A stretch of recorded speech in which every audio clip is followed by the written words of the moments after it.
friends, how's it going? I'm right now heading downtown, or close to downtown, to go to a Ducati bike meetup at a place called Pour and Pies, or Pies and Pour, or something like that. But should be a good turnout, some cool bikes. It's a Ducati event, but you know, everyone's welcome, which is nice. I see some friends, hopefully get to interview some new people and check out some cool bikes. So I'll see you when I get there.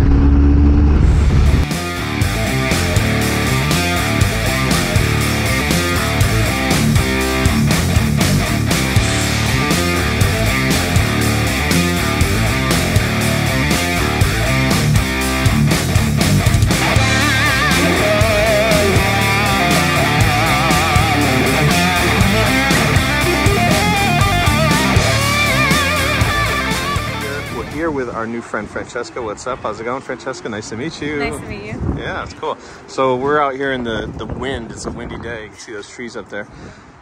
Introduce your bike. You got a Honda CBR here. What bike is this? Yeah, so this is a 2008 Honda CBR 600RR.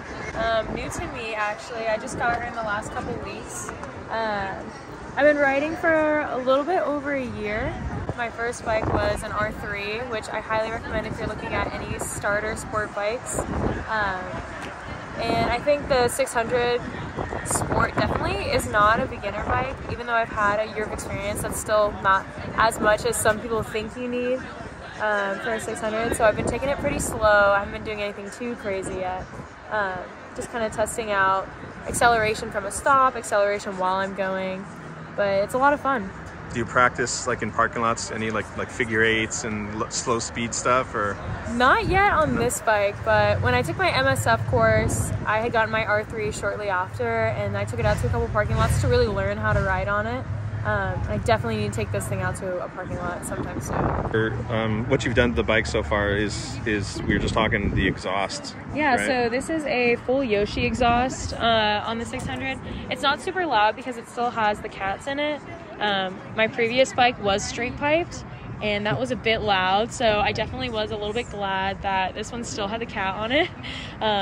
Definitely lost a little bit of hearing on the last bike. This one's loud enough to be safe on the road, and also if I need to rev at someone if they're getting into my lane a little too close, but not so loud that it is damaging my hearing as much as my last bike. Wear the earplugs. Oh yeah, earplugs, wear earplugs. Even if you think your bike isn't too loud, wear earplugs. They've saved my hearing. Yeah, that's cool.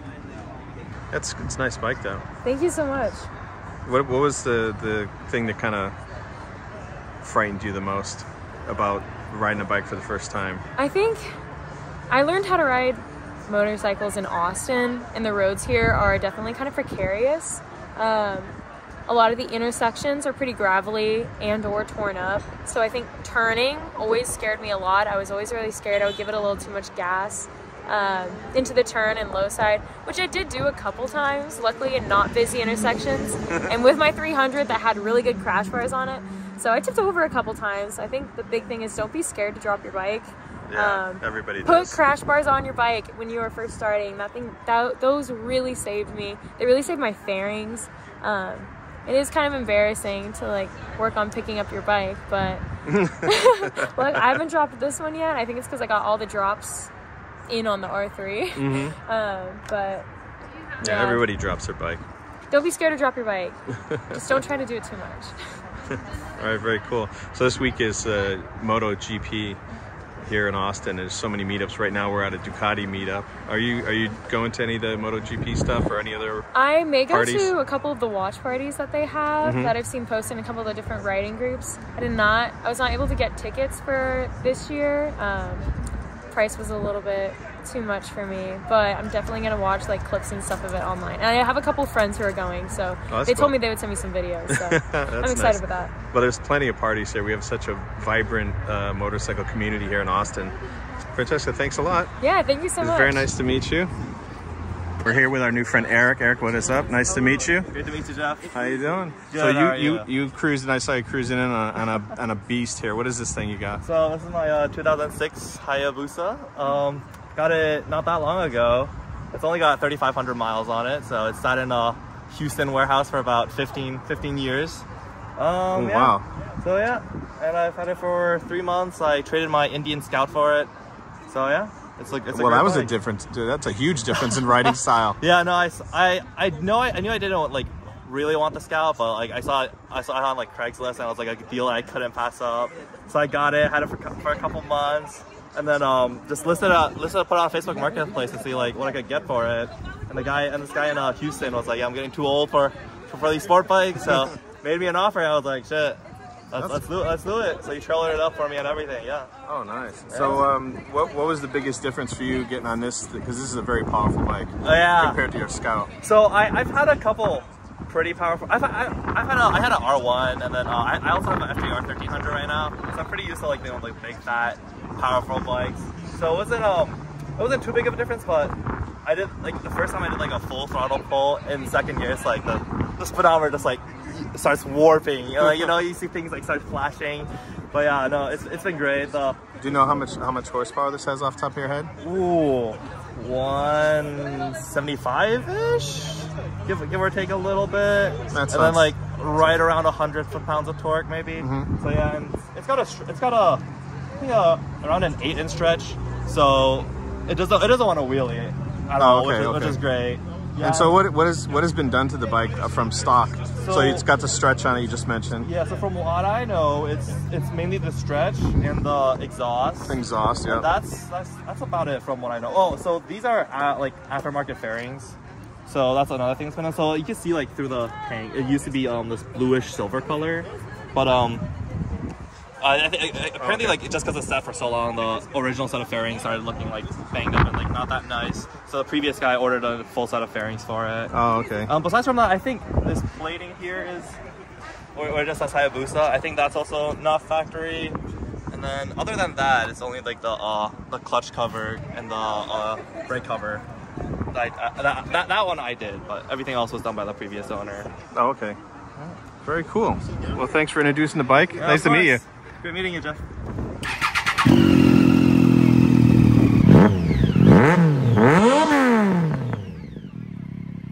We're here with another new friend, Max. Max, how are you doing? What's up? Well. Very nice to meet you. Yes, sir. I just happened to see your bike here, which is amazing. Tell us a little bit about it. Yeah, it's a 2010 Triumph Daytona 675 Special Edition. They had like, I think 375 or so that came out that year. This was one of two in the local dealership at the time, Lone Star BMW Triumph.